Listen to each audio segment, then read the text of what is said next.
One, if it's beyond you, it belongs to God. Stop stressing over things you can't control. Your job is obedience. God's job is outcome. The weight you weren't built to carry was never yours in the first place. When it's beyond your strength, it's within his sovereignty. Two, letting go isn't giving up, it's giving over. Faith isn't passive, it's a transfer. You're not quitting when you release it to God, you're trusting. The moment you let go of what's breaking you, God takes hold of what's building you. Three, you can't hold God's promise while gripping your plan. As long as your hands are full of your own agenda, you'll never receive what God's trying to give you. Surrender isn't a step backward, it's the setup for supernatural strategy. Four, God can't heal what you keep hiding and controlling. As long as you're managing the mess instead of handing it over, you're delaying your miracle. Leave it to God, not when it's perfect, but while it's painful. His power shows up when your pride steps down. One, if it's beyond you, it belongs to God. There comes a moment in every life where control slips through our fingers, where all the managing, fixing, planning, and striving hit a wall. You try to make the marriage work, but the more you talk, the more distant they become. You push to advance in your job, but every door seems sealed shut. You pray for healing, but the report keeps coming back with more discouraging news. And in that space where your effort ends and your strength fades, it can feel like defeat. But what if that moment is not a failure? What if it's the exact place where power begins? Because if it's beyond you, it belongs to God. This isn't a resignation to apathy, it's an invitation to faith. There is a kind of peace that can only come when you finally realize you're not the source, you're not the sustainer, you're not the savior. The situation you're trying to carry is suffocating you because it was never meant to rest on your shoulders. There's a divine exchange that happens when you release what you can't control into the hands of the one who never lost control to begin with. Most people spend their lives trying to play God in their own story. They try to predict the future, manipulate the present, and rewrite the past. They lose sleep trying to hold all the puzzle pieces together and then wonder why anxiety is choking their joy. The burden of omnipotence is far too great for the human soul. You weren't built to be in control of everything. You were built to trust the one who is. When you're overwhelmed, it's easy to believe that the situation you're in is a result of something you did wrong or failed to do right. But what if the struggle isn't punishment, it's positioning? What if the limits you're hitting are there to redirect your trust, not destroy your hope? When you hit the edge of your own ability, that's not the end of the story. It's the beginning of something greater. The moment you realize this is beyond me is the moment you're most ready to see what belongs to God. Sometimes God will wait until you're out of answers before he gives his solution, not because he wants to watch you suffer, but because he wants you to surrender. There's a reason the breakthrough didn't come when you still thought you could make it happen on your own. There's a reason the door didn't open when you still had another key in your pocket. Sometimes the only way to learn trust is to run out of options. That diagnosis that you can't fix, that child you can't reach, that financial burden that won't lift, it's all a reminder that you're not the source of your own security. And that's not bad news. That's where your faith becomes real. Because when you put it in God's hands, you're saying, this isn't mine to carry, this isn't my battle to fight alone, I don't have to be enough because you are. There's a freedom that comes when you finally realize that your responsibility ends where God's sovereignty begins. That doesn't mean you stop showing up. It doesn't mean you stop praying or trying. But it does mean you shift your weight. You stop carrying the pressure of being your own provider, protector, and planner. You stop obsessing over the outcomes and start obeying in the present. You take your hands off the results and keep your heart in the right position. Because the truth is, your faith doesn't need to be perfect to be powerful. It just needs to be pointed in the right direction. Even a broken person can release their situation to a faithful God. Even a weak moment can become a holy moment when you choose to say, God, I don't know how you'll do it, but I trust that you will. You may be standing at the edge of a situation that looks impossible. The numbers don't add up. The timeline doesn't work. The people around you aren't supportive. The outcome seems out of reach. But those conditions don't disqualify you. They create the perfect opportunity for divine intervention. If you could do it on your own, you'd never know the joy of watching God do what only he can. Some of the greatest miracles don't begin with power. They begin with powerlessness. They begin in moments of desperation, of tears, of confusion, of silence. And in those moments when you say, this is beyond me, what you're really doing is inviting the supernatural into your situation. You're acknowledging your limits so you can access his limitlessness. It's hard to let go. It's hard to stop trying to fix, force, and fabricate your way to peace, especially when everything around you is pressuring you to perform. But at some point, you have to decide, is your peace worth more than your pride? Is your freedom more important than your image? Can you trust that even if you don't understand how it's going to work out, it's still going to work out for good?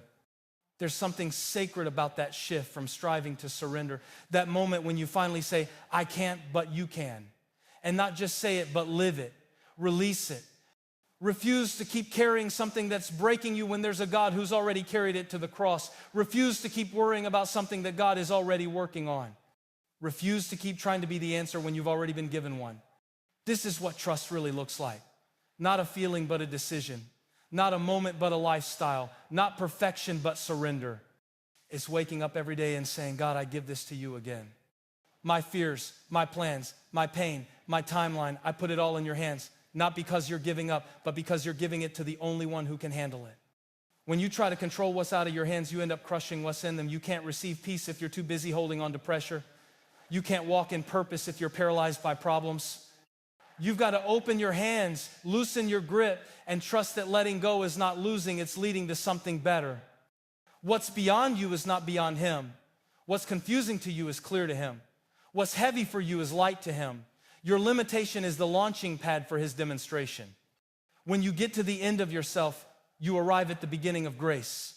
Because grace doesn't require your strength, it flows in spite of it. You might feel like you're drowning in responsibilities, expectations, disappointments, and delays. You might feel like nothing's going the way you planned. But maybe that's because the plan you had was never the one meant to carry you into your calling. Maybe the frustration is the foundation. Maybe the waiting is the womb. Maybe the breaking is the blessing. There's a reason the storm didn't stop when you prayed. It wasn't because God didn't hear you. It's because he wanted to prove to you that he can give you peace in it, not just take you out of it. Some of the greatest miracles aren't about changed circumstances. They're about changed hearts, about realizing that what you couldn't carry, he can. When you finally realize that the weight is beyond you, it's the best place to remember that it belongs to him. Stop trying to manage what you were meant to release. Stop thinking that your job is to have it all figured out. It's not. Your job is to be faithful, not flawless, to be available, not all-knowing, to take the next step, not to understand the whole path. Some people never experience what God can do because they never stop doing what only he should. They keep trying to fix everyone around them. They keep trying to predict every outcome. They keep trying to measure their worth by their success, but the invitation is clear. Lay it down, let it go, leave it to God. There's a reason you're exhausted, a reason you're overwhelmed, a reason you're carrying burdens you were never called to carry, because you've forgotten that your power has a limit, but your source does not. You've confused your effort with your identity. You've believed that just because it's on your mind, it must be yours to solve, but it's not. What belongs to God is safest in his hands, not yours. Your role is to release and not to wrestle. Your strength is not in control, but in trust. That's where peace comes from, not from the absence of problems, but from the presence of perspective. The perspective that says, even if I don't see it, I believe he's working. Even if I don't feel it, I know he's faithful. Even if I don't understand it, I trust that it's for my good. You're not walking this journey alone. You're not carrying this weight by yourself. Every time you feel like it's beyond you, that's the reminder you need. That's the holy nudge that says, give it over. It doesn't belong to you. It never did. And the sooner you let it go, the sooner you'll walk in the freedom that was always available, because the weight that's breaking you was always meant to bless you when you leave it in the right hands. 2, letting go isn't giving up, it's giving over. There's a lie that often whispers to the soul in the middle of struggling, quiet voice that says, if you let go, you're weak. If you stop trying to control everything, you failed. If you surrender, you've given up, but real strength is not found in the clenched fist, it's found in the open hand. Letting go isn't giving up, it's giving over. It's handing the weight of what you were never meant to carry into the hands of the one who never drops what matters most. The world celebrates control, it glorifies self-sufficiency. It rewards those who push, plan, and persevere through everything in their own strength. But what happens when your strength runs out?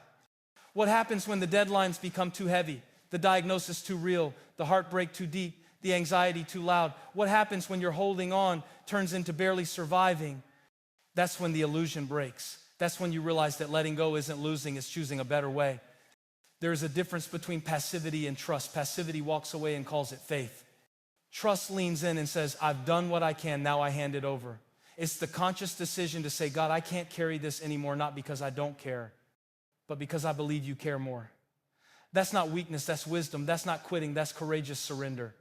Letting go is not the same as giving up on what matters. It's refusing to hold on to what's hurting you in the name of control. It's stepping away from managing outcomes and stepping into a mindset that says, I don't have to figure it all out because I trust the one who already has.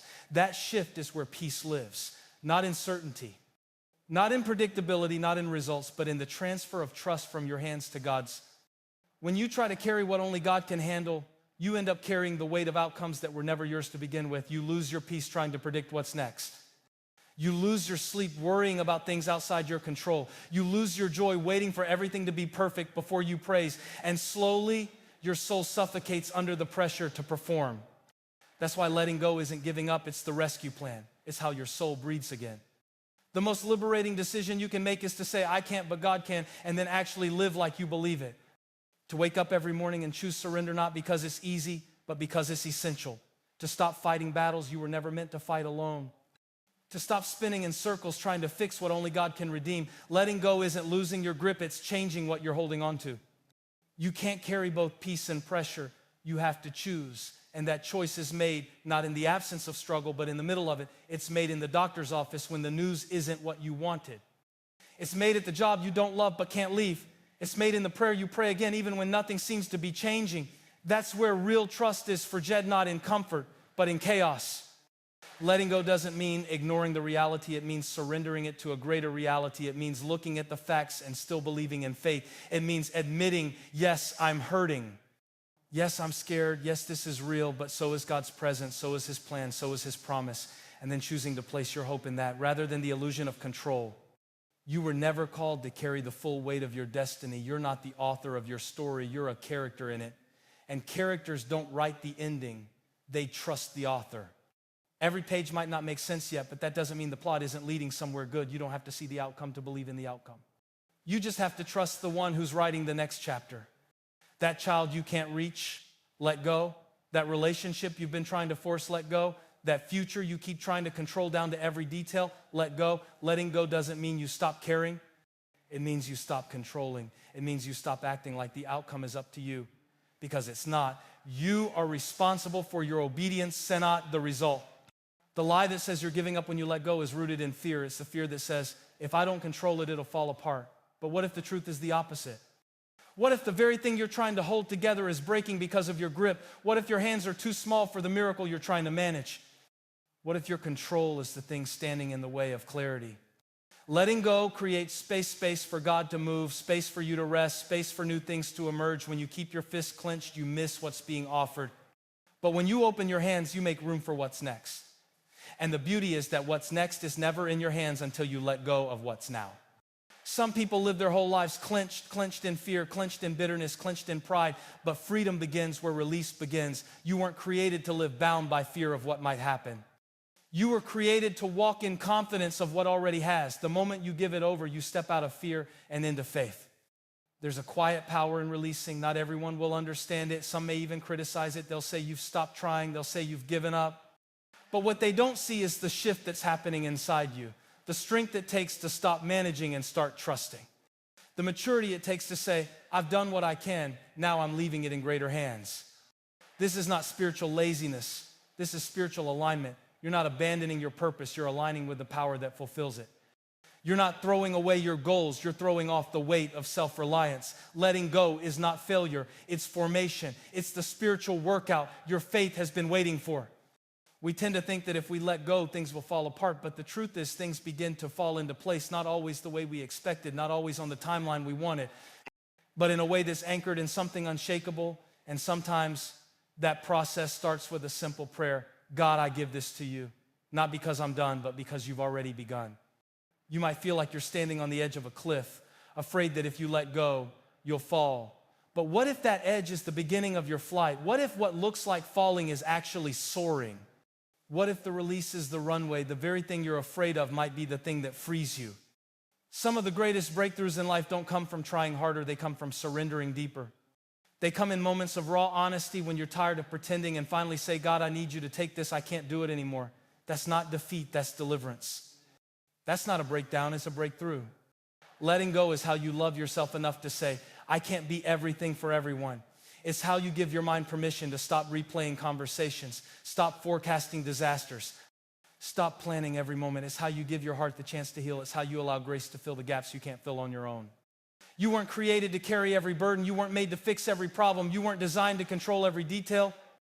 And the sooner you realize that, the sooner you'll step into the peace you were always meant to live in. Letting go isn't a one-time decision, it's a daily discipline. It's waking up every morning and choosing to trust again, to release again, to surrender again. It's not glamorous, it's not always applauded, but it's powerful. It's the secret to peace in the middle of pressure. It's the root of resilience. It's the foundation of unshakable faith. It's the quiet resolve that says, I may not know the way, but I know the one who leads, and that's enough.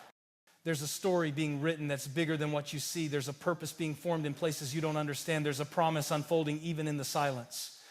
But you'll only see it clearly when you stop trying to hold it all together yourself. When you let go, you get out of the way, and when you get out of the way, grace gets to work. Letting go isn't the end, it's the beginning. The beginning of rest, the beginning of peace, the beginning of living from a place of trust instead of tension. And once you've tasted that kind of freedom, you'll never want to go back to the pressure of control again. Because giving it over isn't giving up, it's giving it to the only one who was ever strong enough to hold it.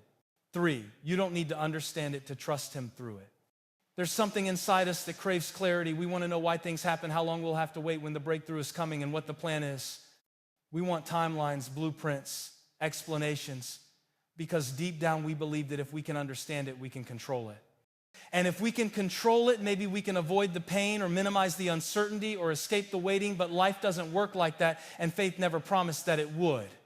What if the goal isn't to understand everything that's happening around you, but to trust in something greater happening within you? What if you're being formed in the fog, not because you know what's coming next, but because you believe there's purpose in the unknown? There are some situations you will walk through that will never make sense to your logic, but will lead you straight into alignment with your calling. Understanding is comforting, but it's not a prerequisite for trust. In fact, trust is most powerful when understanding is absent. It's one thing to say you have faith when everything is adding up. It's another thing to still walk forward when nothing makes sense. That's where real trust is born, not in the sunlight of clarity, but in the shadows of confusion. You don't need to understand why the door closed. You don't need to understand why they walked away. You don't need to understand why the promotion didn't come through or why the opportunity dried up. You don't even need to understand why the pain hit so hard when you were doing everything right. What you need is to anchor your trust in the one who sees beyond what you can comprehend. Trying to understand everything is exhausting. It'll drain you emotionally. It'll trap your thoughts in cycles of overanalyzing and obsessing. You'll lose sleep trying to make sense of something that wasn't meant to be explained yet. Not because there's no reason, but because you're not ready for the reason. Some things won't make sense until the other side of them. Some answers are only revealed through endurance, not inquiry. The mind says, show me and I'll trust. But faith says, trust and I'll show you. The miracle doesn't always come first. Sometimes the movement has to. You got to take a step before you know how it ends.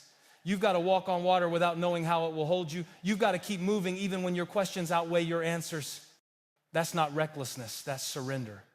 When you tie your faith to your understanding, your peace becomes conditional. It rises and falls with what you can comprehend. But when you tie your faith to something deeper, to a promise, to a presence, to a purpose, you find an unshakable calm that can't be stolen by unanswered questions. Because the trust you carry isn't built on what you know, it's built on who you know. There's a difference between facts and faith. The facts might say there's no way. The facts might say the odds are against you. The facts might say this is too far gone. But faith says, I'm not limited by what I see. I'm led by what I believe. And what you believe has power. Not because it changes the situation, but because it changes how you walk through the situation. You don't need to have it all figured out to take the next step. You don't need to know the whole map to take one more move in obedience. Some of the greatest victories in life come after the most confusing seasons. Some of the deepest growth happens in silence. And some of the most significant breakthroughs are born out of moments where you had no clarity, just commitment. There will be times when all you have is a whisper of peace in the middle of chaos. Times when everything outside of you is screaming doubt, but something deep inside still says, keep going. Don't ignore that. That's trust. That's what carries you when sight fails. That's what keeps you steady when logic can't. Understanding often demands control, but trust requires release. When you insist on making sense of every detail, you may miss the bigger picture being painted behind the scenes. It's hard to see the beauty of the mosaic when all you're looking at is one broken tile. But when you step back and trust that the artist knows what he's doing, suddenly the pieces start to take shape. The colors begin to connect. And what once looked like confusion now looks like intentionality. You are not being abandoned in the dark. You are being developed in it. You are being grown, refined, and stretched in ways you can't even see right now. The weight you're carrying isn't a punishment, it's preparation. The closed door wasn't rejection, it was protection. The delay isn't denial, it's development. But you'll only see that if you stop demanding understanding and start embracing trust. The need to understand everything is rooted in fear. The fear that if you don't know, you can't prepare. That if you don't understand, you can't protect yourself. That if you can't predict it, you'll be blindsided. But what if the real protection isn't in preparation, it's in presence? What if the safety you're craving is found not in knowing everything, but in knowing you're not alone? Trust gives you permission to breathe again. It allows you to live without carrying the burden of needing all the answers. It frees you from the mental gymnastics of trying to figure it all out. It tells you that you don't have to be God, you just have to follow Him. You don't have to be the architect, you just have to walk through the door when it opens. You don't need to understand why you're in this season to grow through it. Some seasons are pruning seasons, some are planting seasons, and some are harvest seasons. But every season has a purpose, even if it feels pointless at the time. Trust reminds you that nothing is wasted, that even your waiting is working, that even your wandering is leading you somewhere intentional. Stop waiting to feel certain before you take the next step. Stop waiting for all the pieces to make sense before you decide to obey. Clarity often comes after movement, not before it. Just like a puzzle, you don't see the full image until more pieces are placed. And the pieces don't always look like they fit until suddenly they do. You don't have to feel strong to keep going. You don't have to feel confident to act in faith. You don't have to feel ready to say yes to the next thing. Trust isn't a feeling, it's a focus. It's deciding where your hope lives, even when your emotions are screaming otherwise. The truth is, you've survived seasons before where you didn't understand what was happening. You've walked through pain that didn't make sense. You've endured silence that didn't seem fair. And yet, you're still standing. That's proof that trust works, that even without the answers, you had enough grace to keep going, and that same grace is available now. Sometimes you don't realize how much you've grown until you look back. What once confused you now makes sense. What once crushed you now built you. What once seemed random now looks strategic. But the clarity didn't come in the moment, it came after the trust. So if you're in the middle of a season that makes no sense, just keep moving, keep trusting, keep releasing the need to understand. There's freedom in saying, I don't know, but I trust. There's peace in saying, I don't get it, but I believe there's good in it. That's not spiritual immaturity, that's spiritual strength. It's not blind faith, it's focused faith. Focused on something bigger, stronger, and wiser than your understanding. Your trust is not fragile, it's resilient. It's been through fires and storms and still stands. And the more you exercise it, the stronger it gets. The more you choose it, the easier it becomes to silence the voices of doubt and confusion. Because over time, you realize that trust is a weapon not against people, but against fear. You don't need every answer. You need the right anchor. And when that anchor is in something unshakable, you can withstand whatever storm tries to sink you. You can weather the unknown. You can outlast the silence. You can endure the mystery because your faith isn't held together by what you know. It's held together by who you know never changes. So stop waiting for the full picture before you believe it's worth the process. Stop waiting for the explanation before you decide to keep walking. Let your next step be rooted in trust, not understanding. Because you don't need to understand it to get through it. You just need to know who's leading you through it. And that is always enough.